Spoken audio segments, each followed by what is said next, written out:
Fala galera, sejam muito bem-vindos ao meu canal. Para quem não me conhece, meu nome é Daniel Jacques e o assunto de hoje é um clássico do cinema lançado em 1993, dirigido por Steven Spielberg, baseado no livro de Michael Crichton, Jurassic Park, o Parque dos Dinossauros.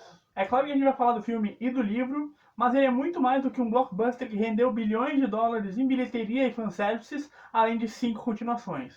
Porque ele também traz discussões interessantes em física, biologia, história e muito mais. Vamos conhecer a origem dessa aventura, como ela se tornou o filme que todos conhecemos e, claro, muita coisa interessante. Jurassic Park, Jurassic Park, Jurassic Park é esse que eu nunca vi.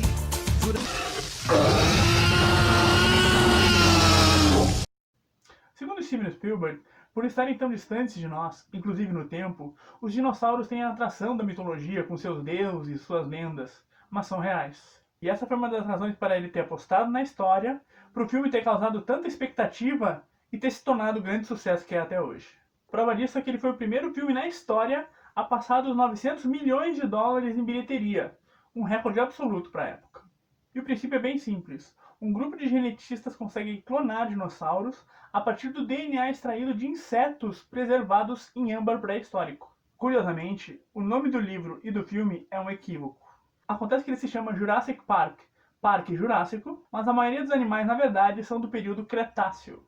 Aliás, só para se ter uma ideia, os dinossauros surgiram no período Triássico, cerca de 220 milhões de anos atrás. No Jurássico, há coisa de 190 milhões de anos, eles se tornaram o grupo dominante no planeta. E eles ficaram um bom tempo por aqui, só desaparecendo no final do período Cretáceo, há cerca de 65 milhões de anos.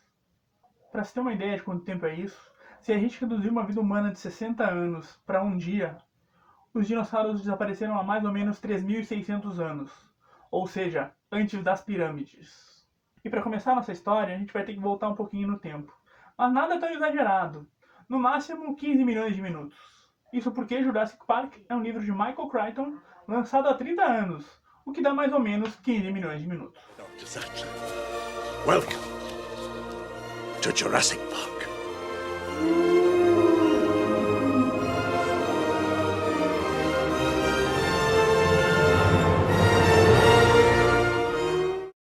Michael Crichton, que morreu em 2008, foi um escritor, roteirista e diretor de cinema norte-americano. E escreveu livros como O Enigma de Andrômeda, Congo, Sol Nascente, Jurassic Park e Mundo Perdido.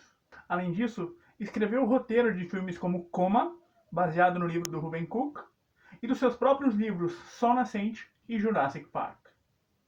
Crichton teve a ideia para Jurassic Park no início dos anos 80 e terminou o primeiro esboço em 1983. Nessa versão, a história era sobre um estudante que clonava sozinho um dinossauro a partir do DNA. Segundo o próprio Crichton, foi uma alegria que essa história nunca viu a luz do dia.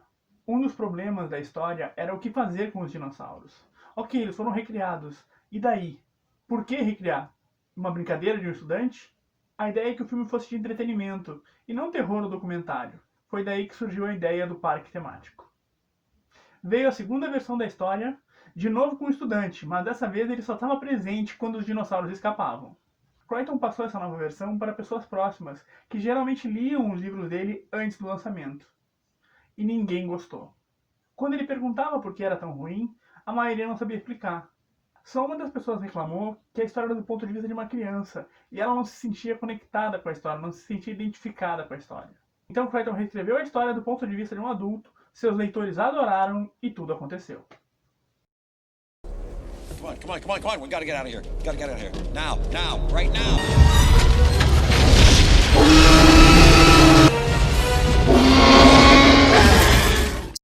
Crichton não queria um livro tipo Dinossauros em Nova York, e por isso ele criou a fictícia Isla Nublar, uma ilha do Pacífico localizada a mais ou menos 190 km da Costa Rica. Nela, um filantropo bilionário, John Hammond, e um grupo de geneticistas criam um parque temático inédito, onde a atração são dinossauros vivos. A aventura começa quando Hammond convida o paleontólogo Alan Grant e a paleobotânica Ellie Sattler, patrocinados por ele mesmo, para conhecer o parque. Além deles também vão o advogado Donald Gennaro, representando os investidores do parque, e o matemático Ian Malcolm, convidado por ele. O otimismo de Hammond e os belos cenários da ilha até dá uma ideia de que tudo vai dar certo e vai ser um ótimo final de semana. Até porque os convidados, no começo, não sabiam sobre o que os esperava, nem sobre os dinossauros. I don't think you're giving us our due credit. Our scientists have done things which nobody's ever done before. Yeah, but your scientists were so preoccupied with whether or not they could, they didn't stop to think if they should. Uma característica de alguns livros do Michael Crichton é a ficção como fato. Uma explicação pseudocientífica para justificar aquela realidade. No caso de Jurassic Park, é assim que Crichton explica como a clonagem é feita. Segundo a teoria, cientistas encontraram mosquitos pré-históricos intactos dentro de pedras de âmbar, que é seiva fossilizada, de onde conseguiram extrair o sangue dos dinossauros e o seu material genético. É claro que não completos, mas aí complementaram com DNA de sapos.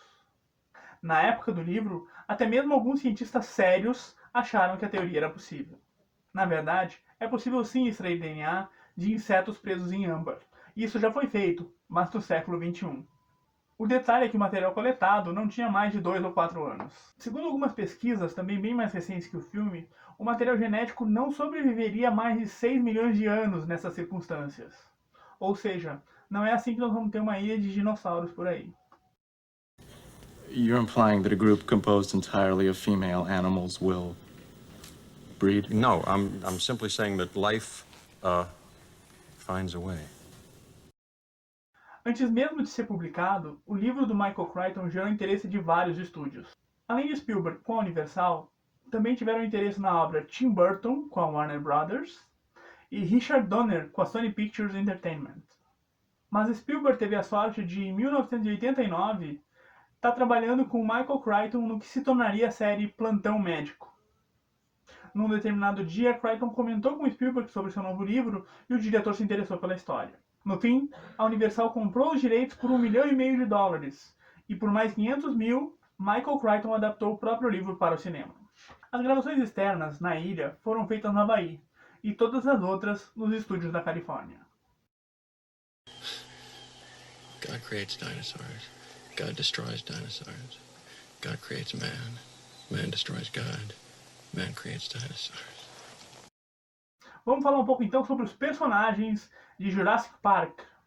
Ian Malcolm, matemático, personagem principal do livro e fundamental para o filme, numa ótima atuação de Jeff Goldblum, de quem eu sou fã até hoje.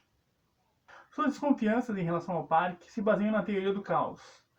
Essa é uma discussão que está bem presente no livro e talvez passe meio despercebida no filme, mas está lá, na verdade, permeando toda a história. A teoria do caos diz que uma mínima mudança em qualquer variável do sistema complexo pode gerar resultados completamente diferentes. E por mais otimista que se pretenda ser, uma ilha com dinossauros vivos tem bastantes variáveis para dar errado. Alan Grant, interpretado por Sam Neill, paleontólogo, patrocinado por Hammond, que é convidado para conhecer o Parque dos Dinossauros. Ellie Sattler, interpretada por Laura Dern, que é a paleobotânica, parceira de Grant e que também é convidada para conhecer a ilha. John Hammond, interpretado por Richard Attenborough, o dono do parque, que até tem bom coração, mas tem uma ambição que não conhece limites. Ariana Richard, que interpreta Lex Murphy, a neta mais velha de Hammond, e Joseph Mazzello, que interpreta Tim Murphy, o neto mais novo. Aqui vale destacar que no livro é o contrário, o garoto é mais velho que a garota. Donald Gennaro, interpretado por Martin Ferreiro, que é o advogado que representa os investidores. Dennis Nedry, interpretado por Wayne Knight, que é o cara da TI, responsável pelo sistema do parque. Vale também citar Ray Arnold, interpretado por Samuel Jackson, que é o chefe do parque. Henry Wu, interpretado por B.D. Wong, que é o chefe dos geneticistas.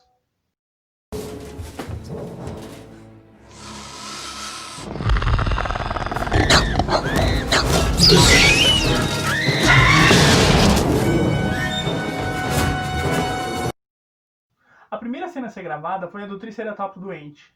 Isso me fez lembrar dessa foto que circulou já mais de uma vez na internet, numa daquelas campanhas contra caçadores de animais selvagens, dizendo que o cara da foto tinha assassinado o animal. E muita gente reclamando que era um absurdo, que era um crime, que tinham que acabar com isso. Só que não percebiam que o cara da foto era o Spielberg e o animal, um Triceratops, extinto há pelo menos 70 milhões de anos. Me perdoem o trocadilho óbvio, mas o maior destaque do filme são os dinossauros.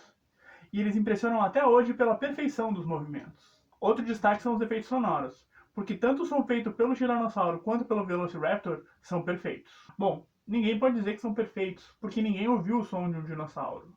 As cordas vocais não sobreviveram ao tempo junto com os ossos. Mas como será que eles fizeram? O som dos Velociraptors é a mistura de um golfinho com uma morsa. E o berro do Tiranossauro é a mistura do bebê elefante, o som de um crocodilo e o rosnado de um tigre.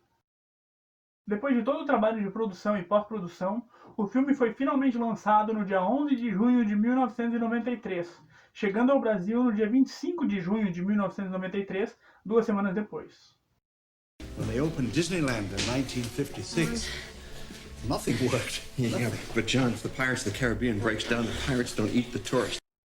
E um ponto interessante do filme é que apesar de os dinossauros terem a pele escamosa como répteis, várias vezes é citado o seu comportamento como aves. Por muito tempo se acreditou que os dinossauros fossem répteis. Isso porque os primeiros fósseis encontrados, ainda no século XIX, pareciam répteis. Isso começou a ser questionado no começo dos anos 70, levando em conta, por exemplo, o tamanho dos animais. Porque os répteis são pequenos, e os dinossauros podem ser gigantes. Então precisariam de um organismo forte e que conseguisse gerar energia o tempo todo, o que não acontece com animais de sangue frio, como os répteis. É por isso, por exemplo, que esse tipo de animal precisa de longos banhos de sol para acelerar o metabolismo. Agora, se tu vê o quanto um lagarto fica parado no sol, imagina o tempo que um tiranossauro ia precisar. Com base nesses detalhes, surgiu a ideia de que os dinossauros seriam animais de sangue quente. Ainda não se chegou a uma conclusão. E também é possível que eles tivessem uma forma de manter a temperatura corporal diferente de todos os animais atuais, e que não sobreviveu. So what are you thinking? We're out of a job. Don't you mean extinct?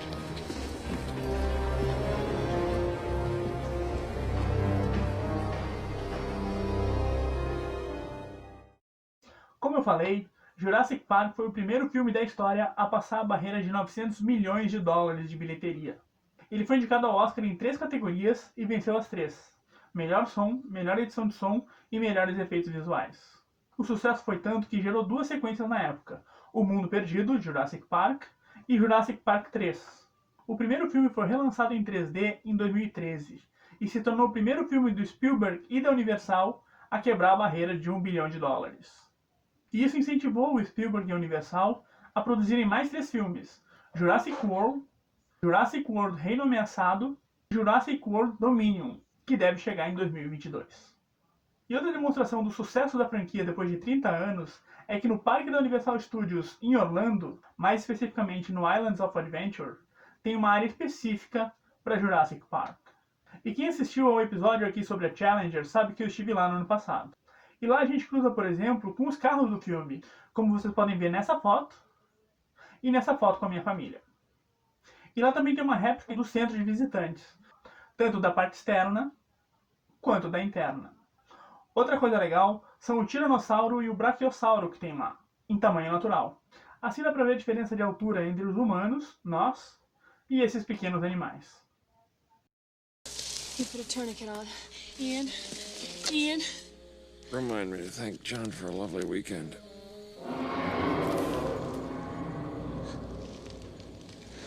Can we chance moving him? Please chance it. É isso aí, galera. Mais uma vez, espero que tenham gostado, tenham curtido, tenham comentado e tenham compartilhado. É claro, também tenham se inscrito no canal. Falando sério, ficou com alguma dúvida, achou alguma coisa curiosa? Comenta aí! Não esqueça de curtir o vídeo, compartilhar e te inscrever no canal. Na semana que vem eu volto e eu prometo que vai ser um assunto mais atual.